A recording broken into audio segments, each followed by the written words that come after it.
This channel does not promote any violent, harmful, or illegal activities. All content provided by this channel is meant for an educational purpose only. Jharkhand বিধানসভার 43 আসনে প্রথম দফার vote গ্রহণ ময়দানে 3 প্রাক্তন মুখ্যমন্ত্রীর পরিবার। প্রাক্তন মুখ্যমন্ত্রী চম্পাই সোরেন সরাইকেলের প্রার্থী জামশেদপুর পশ্চিম থেকে ময়দানে প্রাক্তন মুখ্যমন্ত্রী রঘুবর দাসের পুত্রবধূ পূর্ণিমা দাস, প্রাক্তন মুখ্যমন্ত্রী মধু কোড়া স্ত্রী গীতা কোড়া লড়ছেন জগন্নাথপুর থেকে।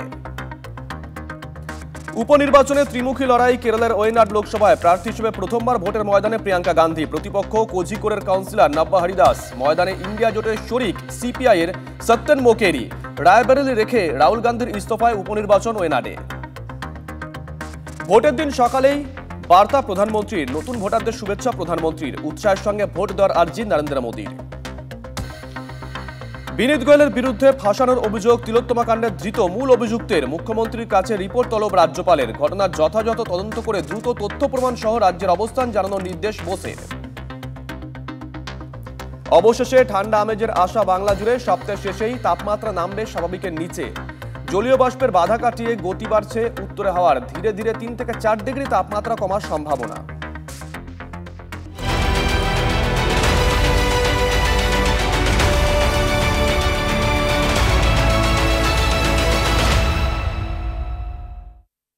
দেখছেন টিভি9 বাংলা, রয়েছে আমি শুভজিৎ মিত্র। রাজ্যের 5 জেলায় 6টি বিধানসভা কেন্দ্রে উপনির্বাচন চলছে। নৈহাটি, হারোয়া, মেদিনীপুর, তালডাংরা, সিতাই, মাদারিহাটে ইতিমধ্যে ভোট গ্রহণ শুরু হয়ে গেছে। আর ভোট শুরু হতেই সকাল থেকে বিচ্ছিন্ন অভিযোগ সামনে আসছে। সব খবর, সব ছবি সবার আগে আপনাদের ঘরে পৌঁছে দিচ্ছি আমরা টিভি9 বাংলা। কোথাও দেরিতে ভোট শুরু হয়েছে এমনটাই অভিযোগ, কোথাও ইভিএম বিভ্রাট হয়েছে এমনটাই অভিযোগ, কোথাও ধাক্কাধাক্কির খবর। নৈহাটির প্রাক্তন বিধায়ক পার্থ ভৌমিক এখন সাংসদ। গত লোকসভা ভোটে ব্যারাকপুর থেকে প্রতিদ্বন্দ্বিতা করেছিলেন তিনি। তার জয়ের পর নৈহাটি বিধানসভা আসনটি ফাঁকা হয়ে যায়। হারোয়ায় প্রাক্তন বিধায়ক হাজি নুরুল সদ্য প্রয়াত হয়েছেন। তিনি লোকসভা ভোটে বসিরহাট থেকে জিতেছিলেন। জয়ের কয়েক মাস পরেই প্রয়াত হন নুরুল। সিতাইয়ের প্রাক্তন তৃণমূল বিধায়ক জগদীশ বসুনিয়া বর্তমানে কোচবিহারের সাংসদ। তালডাংরা প্রাক্তন বিধায়ক অরূপ চক্রবর্তী বাঁকুড়া সাংসদ। মেদিনীপুরে জুন মালিয়া সাংসদ হয়েছেন, তাই তার জায়গা ফাঁকা হয়ে গেছে। মাদারিহাটে বিজেপির প্রাক্তন বিধায়ক মনোজ টিগ্গা বর্তমানে আলিপুরদুয়ারের সাংসদ।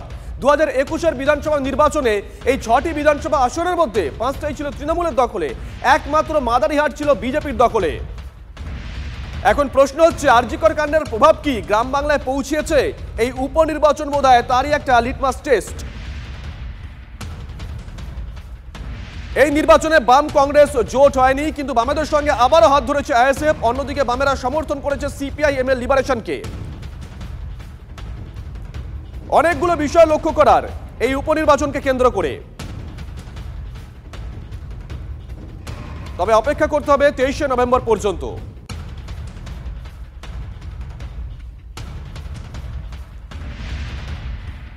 সকাল থেকে সব ছবি, সব খবর আপনাদের সামনে তুলে ধরছি আমরা টিভি9 বাংলা। সবার আগে 5 জেলায় 6টি বিধানসভায় উপনির্বাচন। নৈহাটি, হারোয়া, মেদিনীপুর, তালডাংরা, সিতাই, মাদারিহাট ইতিমধ্যেই পৌঁছে গেছেন আমাদের সহকর্মীরা প্রত্যেকটা বুথে। ভোট শুরু হতেই বিভিন্ন জায়গা থেকে বিভিন্ন অভিযোগ ইতিমধ্যেই মিলতে শুরু করেছে। কোথাও দেরিতে ভোট শুরু হয়েছে এমনটা অভিযোগ, কোথাও ইভিএম বিভ্রাট এমনটা অভিযোগ, কোথাও আবার ধাক্কাধাক্কির খবর।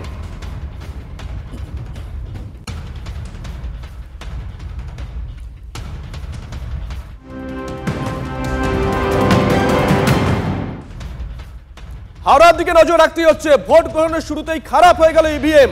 হাওড়া বিধানসভার 14 নম্বর বুথে ইভিএম বিকল হয়ে গেছে। ভোট গ্রহণের শুরুতেই খারাপ হয়ে গেল ইভিএম।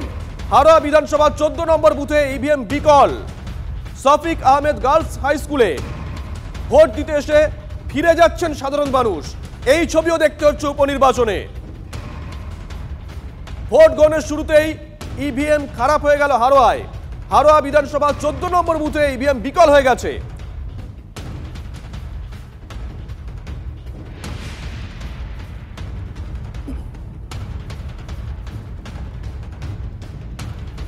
এই মুহূর্তে আমাদের সঙ্গে রয়েছেন 3 জন সহকর্মী। সিজার রয়েছেন, প্রসেনজিৎ এবং রয়েছেন প্রদীপ্ত। সিজারের কাছে একটু যাই। সিজার, এই মুহূর্তের কি আপডেট রয়েছে?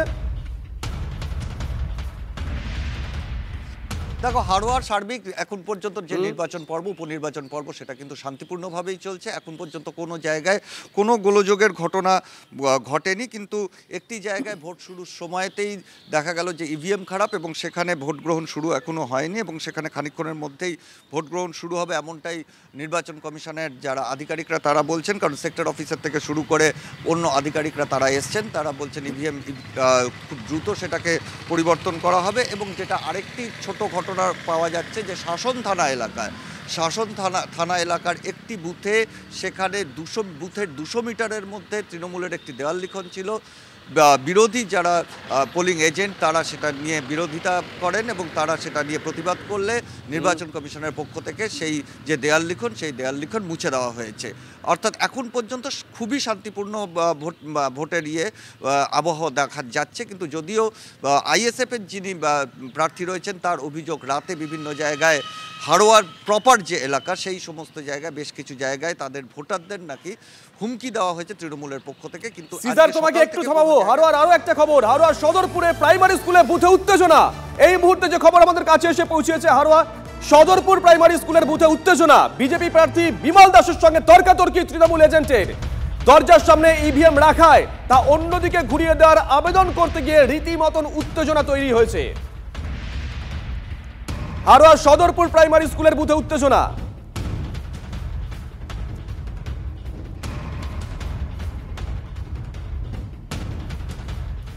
এই মুহূর্তে মাদারিহাটের দিকে নজর রাখতে হচ্ছে। প্রসেনজিৎ আমাদের সঙ্গে রয়েছেন, আমাদের সহকর্মী প্রসেনজিৎ। বিজেপি নেতৃত্ব, রাজ্য নেতৃত্বকে আমরা দেখেছিলাম যে এই মাদারিহাট নিয়ে ঝাঁপিয়ে পড়েছিলেন তারা।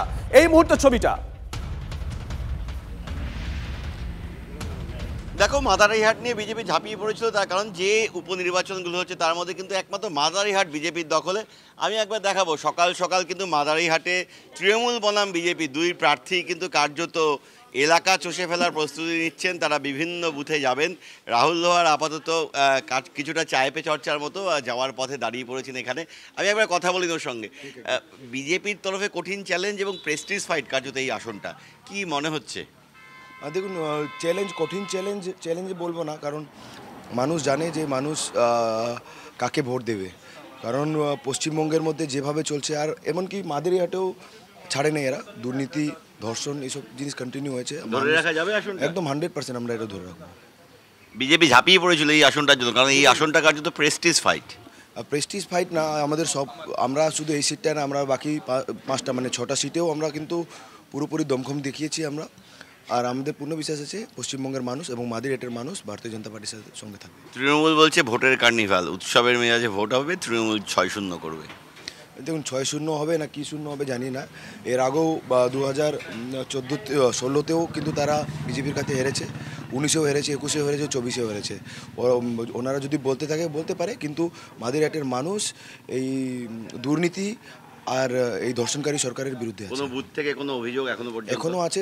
62 নম্বর বুথ আমাদের, যেটা মুজনাই চা বাগান আছে, ওখানে ধমকি দেওয়া হচ্ছে। ওখানে আমাদের যে পোলিং এজেন্ট আছে তাকে ধমকি দেওয়া হয়েছে, ওনাকে হয়তো বের করে দেওয়া হয়েছে। আমরা এখনই কথা বলছি, আমরা জেনারেল অবজারভার। আর প্রসেনজিৎ, আসবো তোমার কাছে। এই মুহূর্তে নৈহাটির দিকে নজর রাখতে হচ্ছে। সৌরভ গো আমাদের সঙ্গে রয়েছেন। সৌরভ, নৈহাটিতে এই মুহূর্তে কিছু একটা হয়েছে। সৌরভ, সেই মন্দিরে পুজো দিতে বাইরে থেকে বহু ভক্ত দর্শনার্থীরা এসেছেন এবং তারা জানেন না যে ভোটের জন্য বড়মার মন্দির বন্ধ রয়েছে। কেন ভোটের জন্য বড়মার মন্দির বন্ধ রয়েছে এবং সেই জায়গা থেকে তারা কিন্তু বিক্ষোভ করছেন। বড়মার মন্দির বন্ধ রয়েছে, তার মূল দরজা বন্ধ রয়েছে এবং পেছনের দিক থেকে তৃণমূল কংগ্রেস প্রার্থী যখন পুজো দিতে আসেন, স্বাভাবিকভাবে তাদের বিক্ষোভ আসে পড়ে তৃণমূল প্রার্থীর গাড়ির সামনে। বেশ কিছুক্ষণ তারা বিক্ষোভ দেখান। এই মুহূর্তে আবার তারা লাইনে দাঁড়িয়েছেন। বড়মার মন্দির কেন ভোটের জন্য বন্ধ, কেন জানানো হয়নি, এই বিষয়টিকে ঘিরে এখানে যারা দর্শনার্থী তারা কিন্তু বিক্ষোভ করেছেন এবং ঘটনাচক্রে তখন তৃণমূল কংগ্রেসের প্রার্থীও বড়মার মন্দিরে এসেছিলেন। ক্ষোভের মুখে পড়েন তিনিও। মানে তৃণমূল প্রার্থীকে অনুমতি দেওয়া হয়েছিল আর কি মন্দিরে যাওয়ার, বাকিদের দেওয়া হয়নি, তাই তো? দেখো, অনুমতি দেওয়া হয়েছিল তৃণমূল কংগ্রেস প্রার্থীকে। তিনি মন্দিরের পেছনের দরজা দিয়ে মন্দিরে প্রবেশ করেন এবং মন্দিরের মূল ফটক কিন্তু বন্ধ ছিল। সেখানে বহু দর্শনার্থী বাইরে থেকে এসেছেন, তারা পুজো দিতে এসেছেন এবং তাদের বক্তব্য ভোটের জন্য কেন মন্দির বন্ধ থাকবে এবং বা এই ব্যাপারে যথেষ্ট খবর তাদের কাছে ছিল না। সেই জায়গা থেকে যখন সনদ দে যখন বেরিয়ে যাচ্ছেন মন্দির চত্বর থেকে, তিনি দর্শনার্থীদের বিক্ষোভের মুখে পড়েন। শুভজিৎ, আমরা এই মুহূর্তে সেই ছবি দেখাচ্ছি, সৌরভ সঙ্গে থাকো। এই মুহূর্তে নৈহাটির ছবি আমরা দেখাচ্ছি। বড়মার মন্দিরে আজকে পুজো দিতে যান অসংখ্য দর্শনার্থী, রোজ যেমন হয়ে থাকে আর কি, কিন্তু গিয়ে দেখেন বড়মার মন্দিরের মূল যে দরজা সেই দরজা বন্ধ। মন্দির কর্তৃপক্ষ থেকে জানানো হয়নি যে আজকে মন্দির বন্ধ থাকবে। অন্যদিকে ঠিক সেই সময় পিছনের দরজা দিয়ে নাকি পুজো দিতে যান তৃণমূল কংগ্রেস প্রার্থী নৈহাটির সনদ দে। এমনটাই অভিযোগ করেছেন যারা সেখানে পুজো দিতে গেছিলেন সেই দর্শনার্থীরা। সনদ দে বেরিয়ে আসার পর তার গাড়ি ঘিরে বিক্ষোভ দেখান দর্শনার্থীরা। এই মুহূর্তে সেই ছবি আপনারা দেখছেন TV9 বাংলার পর্দায়, এক্সক্লুসিভ।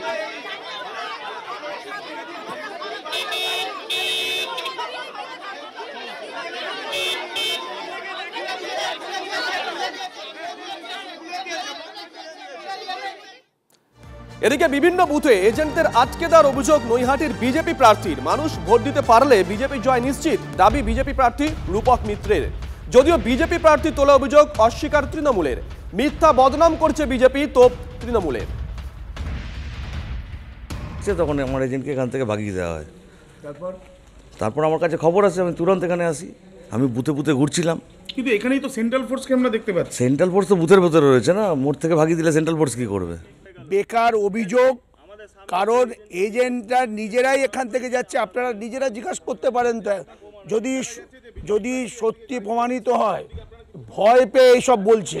এরা তো হেরে গেছে সকালবেলায়।